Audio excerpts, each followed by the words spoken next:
కావ్య అయితే ఇంటికి వచ్చిన తర్వాత రాజు అయితే కావ్యకైతే ఫోన్ చేస్తాడనమాట. కావ్య అయితే ఏంటి రామ్గారు ఎందుకు వచ్చారు, నేను వచ్చేంత వరకు ఉండకుండా వెళ్ళిపోయారేంటి అని చెప్పేసి ఏం తెలియనట్టు అడుగుతూ ఉంటుందన్నమాట. ఇక కావ్య అయితే నేను మీ ఇంటికి ఎందుకు వచ్చానో తెలిసి కూడా ఏం తెలియనట్టు నటిస్తున్నారు, అది ఫోన్లో చెప్పను, మీరు కళ్ళ ముందు ఉన్నప్పుడే చెప్తేనే బాగుంటుంది ఆ ఫీలింగ్, రేపటి వరకు వెయిట్ చేయండి అని చెప్పేసి రాజు అయితే అంటాడనమాట. నేను ఎదురు చూస్తూ ఉంటా అని చెప్పేసి కావ్య అయితే అంటుంది. మీకు నేను ఏం చెప్తానో అర్థమై కూడా తెలియనట్లు ఉన్నారు, ఈ ఒక్క రాత్రి ఆగండి, నేను మిమ్మల్ని ప్రేమిస్తున్నట్లు చెప్పేస్తానని చెప్పేసి రాజు అయితే అనుకుంటాడనమాట. ఇక తర్వాత రోజు పొద్దున్నే కావ్యనైతే ఇంట్లో వాళ్ళంతా బాగా తిడుతూ ఉంటారనమాట. రాజు నువ్వు కలవాలని మేము ఎంతగా తప్పిస్తుంటే మీరిద్దరు ఏంటి దాగుడు మూతలు ఆడుతున్నారా, ఒకరుంటే ఒకరుండరు ఏంటి, మీరు ఈరోజు మాత్రం కలవాల్సిందే అని చెప్పేసి ఇక పంత పట్టినట్లుగా మాట్లాడుతూ ఉంటారనమాట. ఇక కావ్య అయితే నాకు ఆయన ఐ లవ్ యూ చెప్తానంటే వద్దనుకుంటానా, నాకు ఇష్టమే, కాకపోతే పరిస్థితులు అలా వస్తున్నాయి, ఏం చేయను అని చెప్పేసి కావ్య అయితే అంటూ ఉంటుంది అనమాట. నీకు ఇవాళ ఎంత వర్క్ ఉన్నా సరే నువ్వు వెళ్ళకూడదు అని చెప్పేసి ఫోన్ అయితే లాక్కుంటారు అపర్ణాదేవి ఇందిరాదేవి. వీలైనంత త్వరగా వాడి ప్రేమని యాక్సెప్ట్ చేస్తే అయిపోతుంది కదమ్మా అని చెప్పేసి సుభాష్ కూడా అంటాడనమాట. ఇక అదంతా వింటున్న రుద్రాణి అయితే అసలు అదంతా జరిగే పని కాదుగా అని చెప్పేసి అనుకుంటూ ఉంటుంది. మీరిద్దరు కలవాలి ఎలాగైనా సరే, వాడు ఐ లవ్ యూ చెప్తే నువ్వు ఐ లవ్ యూ టూ అని చెప్పాలని చెప్పేసి ఇందిరాదేవి అయితే అంటదనమాట. చెప్తాను, నాకేమన్నా భయమా అమ్మమ్మ గారు అని చెప్పేసి కావ్య అయితే అంటదనమాట. నీకేం భయం లేదు చెల్లి, నువ్వు ఎక్కడ చివరి నిమిషంలో జారుకుంటావో అన్నదే మా అందరి భయం అని చెప్పేసి స్వప్న అయితే అంటదనమాట. ఎంతలో రాజు కారు అయితే వచ్చి ఆగుతుంది. అదిగో నా మనవడు వచ్చాడు, రెడీగా ఉండు కావ్య అని చెప్పేసి ఇందిరాదేవి అయితే అంటూ ఉంటుందన్నమాట. అందరూ చూస్తున్నాయి. రుద్రాణి అయితే మనసులో ఇది అయ్యే పని కాదులే, యామిని ఎక్కడో ఏదో స్కెచ్ చేసి ఉంటుందని చెప్పేసి అనుకుంటూ ఉంటుంది. ఇక రాజు అయితే వచ్చి కావ్యకైతే హాయ్ చెప్పి నేను మీకు ఇంపార్టెంట్ విషయం చెప్తాను వస్తే మీరేంటి కళావతి గారు అలా వెళ్ళిపోయారని చెప్పేసి అనగానే రాజుకి అయితే సారీ చెప్తుంది అనమాట కళావతి. ఇక కళావతి గారు మనం బయటికి వెళ్దామని చెప్పేసి రాజు అయితే అడుగుతాడనమాట. ఇక వెంటనే ఇందిరాదేవి రేయ్ బయటికి వెళ్ళే పనులే వద్దు, ఇక్కడే ఇప్పుడే ఆ 3 ముక్కలే చెప్పే, మీరు బయటకు వెళ్తుంటే విషయం చెప్పడానికి వీలు కావట్లేదు కదా అని చెప్పేసి ఇందిరాదేవి అయితే అంటదనమాట. ఇక సరేనని చెప్పేసి రాజు అందరం ముందే కావ్యకైతే చెప్పడం స్టార్ట్ చేస్తాడు. ఇంతలో అపర్ణాదేవికి అయితే కంపెనీ మేనేజర్ కమల్ అయితే కాల్ చేస్తాడనమాట.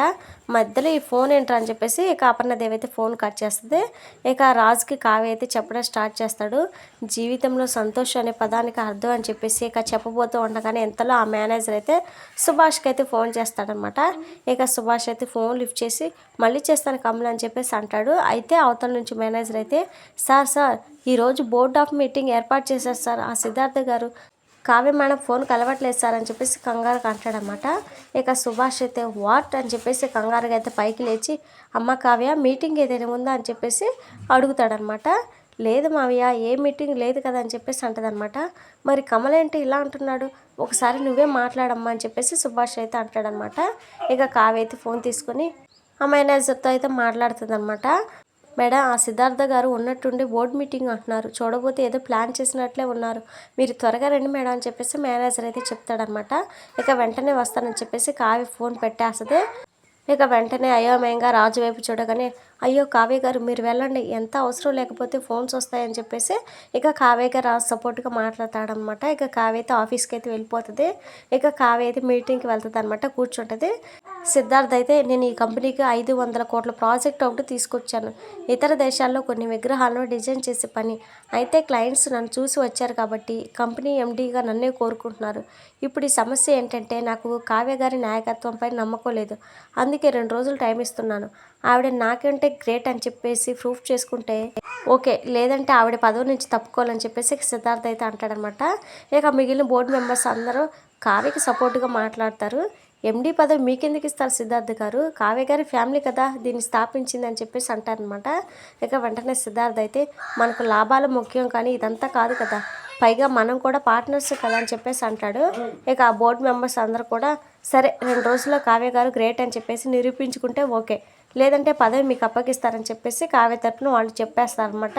ఇక కావ్య అయితే సరే అని చెప్పేసి సైలెంట్గా ఉంటుంది.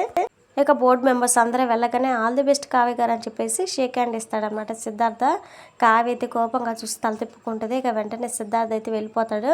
ఇక కావ్య అయితే కోపంగా లేచి పక్కకి అయితే వెళ్ళిపోతుంది అనమాట. ఇక వెంటనే శృతి మేనేజర్ కమల్ పక్కకి అయితే వెళ్ళి మాట్లాడుతూ ఉంటారనమాట. మేడం ఏదో ఒకటి చేసి మీరే బెస్ట్ అని నిరూపించుకోండి మేడం అని చెప్పేసి ఇక శృతి అయితే అంటూ ఉంటుంది. ఆ సిద్ధార్థ గురించి మీకు తెలుసు కదా, ఆఫీస్ బాధ్యతలు ఎప్పుడెప్పుడు సొంతం చేసుకుందామని ప్లాన్ చేశాడని చెప్పేసి కమల కూడా చెప్తాడనమాట. రాజ్ సార్ లేకపోవడంతో సిద్ధార్థ్ అలా చేస్తున్నాడు, మీరే దీన్ని ఆపండి మేడం అని చెప్పేసి శృతి అయితే చెప్తుందనమాట.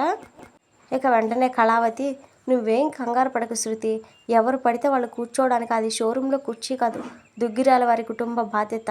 ఇంకా 2 రోజులు టైం ఉంది కదా, ఏం చేయాలో నేను చూసుకుంటానని చెప్పేసి అంటదనమాట. ఎంతలో యామిని అయితే ఫోన్ చేస్తుంది కావ్యకి. బోర్డు మీటింగ్ అయిపోయిందా అని చెప్పేసి, సిద్ధార్థ్ ఇలా ఉన్న పలంగా మీటింగ్ పెట్టడానికి కారణం నేనే అని చెప్పేసి చెప్తుంది అనమాట. ఇక కావ్య అయితే షాక్ అయిపోతుంది. సిద్ధార్థ్ కారణంగా కంపెనీలో నీ స్థానం పోతుంది, తర్వాత అత్తింట్లో నీ గౌరవం స్థానం రెండూ పోతాయి, ఎలా ఉంది నా దెబ్బ అని చెప్పేసి యామిని మాట్లాడుతూ ఉండగానే కళావతి మాత్రం సైలెంట్గా ఉంటుంది అనమాట. ఇక యామిని ఎన్ని వేషాలు వేసినా కానీ ఇక 2 రోజుల్లో మొత్తం అందరూ అయితే ఇక కళావతినే గ్రేట్ అని చెప్పేసి ఒప్పుకుంటారు. ఎందుకంటే కళావతి శృతికి మేనేజర్కి మాట ఇచ్చింది కదా, ఖచ్చితంగా బెస్ట్ అని అనిపించుకుంటుంది అనమాట.